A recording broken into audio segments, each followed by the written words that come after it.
Hello friends, welcome back. ఈరోజు RRB ఏఎల్పిలో scales అనే concept చూద్దాం. ఓకే, యాక్చువల్గా స్కేల్స్ అనే కాన్సెప్ట్ ఏంటి అంటే స్కేల్స్లో బేసిక్గా 3 టైప్స్ ఉంటాయి. Number 1 reducing scale, number 2 enlarging scale, and number 3 full size scale, full length scale అని కూడా దాన్ని అంటాం. స్కేల్స్ అనే కాన్సెప్ట్ దేనికి యూస్ చేస్తామంటే సింపుల్గా చెప్తాను చూడండి. ఇండియా మ్యాప్ వచ్చేసి ఇండియా సైజ్ వచ్చేసి ఏరియా వైజ్ చాలా పెద్దది ఉంటుంది. బట్ మనం మ్యాప్ పాయింటింగ్ గట్రా మనం కొనుక్కుంటే చిన్న పేపర్లో వచ్చేస్తుంది. దాన్ని ఏం చేస్తామంటే మొత్తం మ్యాప్ని అంతటిని రెడ్యూస్ చేసి ఆ పేపర్లో పెడుతున్నాం, స్కేలింగ్ చేస్తున్నాం అనమాట. దాన్ని తగ్గించి గీస్తున్నాం. ఒక బిల్డింగ్ ఏమైనా మనం ప్లాన్ గీయాలి అని అనుకోండి, సో బిల్డింగ్ని ఏం చేస్తామనంటే ఒరిజినల్ సైజ్తో కాకుండా తగ్గించి మనం ఒక పేపర్ మీద గీసి డ్రా చేసి చూపిస్తాం. దాన్ని రెడ్యూస్డ్ స్కేల్స్ అని అంటాం అనమాట. ఇంకా చెప్పాలి అంటే ఇది రెడ్యూస్డ్ స్కేల్స్.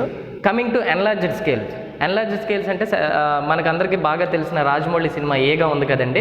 యాక్చువల్గా ఏగ చూస్తే ఇంతే ఉంటుంది. బట్ ఏగ డ్రాయింగ్స్ వేసేటప్పుడు మనకి ఏంటంటే రాజమౌళి చూసేటప్పుడు పెద్ద పెద్ద మినిమం ఈ సైజ్ డ్రాయింగ్స్ వేసి ఉంటారు. అక్కడ ఏం జరిగిందంటే ఏగ ఉన్న సైజు కంటే పెంచి గీసారనమాట. దాన్ని ఏమంటాం అంటే ఎన్లార్జ్డ్ స్కేల్స్ అని అంటాం అనమాట. ఎన్లార్జ్డ్ స్కేల్స్ కొన్ని ఉంటాయి స్కేల్స్, దానికి పెద్ద మార్చాల్సిన నెసెసిటీ లేదు. అంటే ఎంత డైమెన్షన్ అయితే ఉందో అంతే డైమెన్షన్తో మనం గీసేస్తే దాన్నే మనం ఫుల్ సైజ్డ్ స్కేల్ అని అంటాం. 3 types of scales. First one reduced, second enlarged, and third full size. ఇందులో రెడ్యూస్డ్లో 100 సెంటీమీటర్స్ ఉంటే మనం ఏం చేస్తామంటే తగ్గించి గీస్తాం, అంటే 1 సెంటీమీటర్ లాగా గీస్తాం. కమింగ్ హియర్ ఎన్లార్జ్డ్లో 1 సెంటీమీటర్ ఉన్న దాన్ని పెంచి గీస్తాం, 100 సెంటీమీటర్స్ చేసి గీస్తాం. నాట్ ఓన్లీ 100 మన కన్వీనియంట్ సైజ్.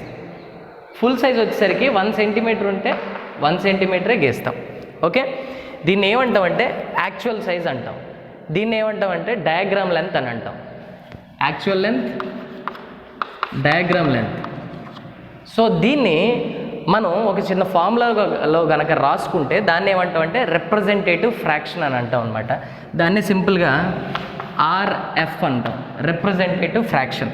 దీని ఫార్ములా ఏంటంటే diagram length by actual length. ఇది దీని formula, diagram length by actual length.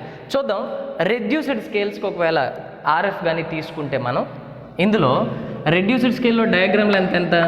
1 centimetre. ఇక్కడ రాసేస్తున్నాను ఆర్ఎఫ్ అని. రెడ్యూస్డ్ స్కేల్లో diagram length 1 by actual length 100. So దీన్నే సింపుల్గా చెప్పాలంటే 1:100 అని చెప్పొచ్చు. కమింగ్ హియర్ ఎన్లార్జ్డ్ స్కేల్లో డయాగ్రామ్ లెంత్ ఎంత? 100, యాక్చువల్ లెంత్ ఎంత? 1. దీన్నే 100:1 అని మనం చెప్పొచ్చు. కమింగ్ హియర్ ఫుల్ సైజ్ స్కేల్లో డయాగ్రామ్ లెంత్ 1, యాక్చువల్ లెంత్ 1. దీన్నే 1:1 అని అంటాం అనమాట. సింపుల్గా చెప్పాలి అని అంటే ఆర్ఎఫ్ రెడ్యూస్డ్ స్కేల్కి 1 కంటే తక్కువ ఉంటుంది. Okay, less than 1. Whereas enlarged స్కేల్స్లో ఆర్ఎఫ్ గ్రేటర్ దాన్ 1 ఉంటుంది. ఫుల్ సైజ్ స్కేల్లో ఆర్ఎఫ్ = 1 ఉంటుంది. దీని నుంచి ఒక బిట్ రావచ్చు. Okay, this is about scales and we have different types of scales. Plain scale, diagonal scale, vernier scale, comparative scale అని ఎలా స్కేల్స్ ఉన్నాయి. మీకు ఇవి అవసరం లేదు. So these are the basics of scales. Thank you so much.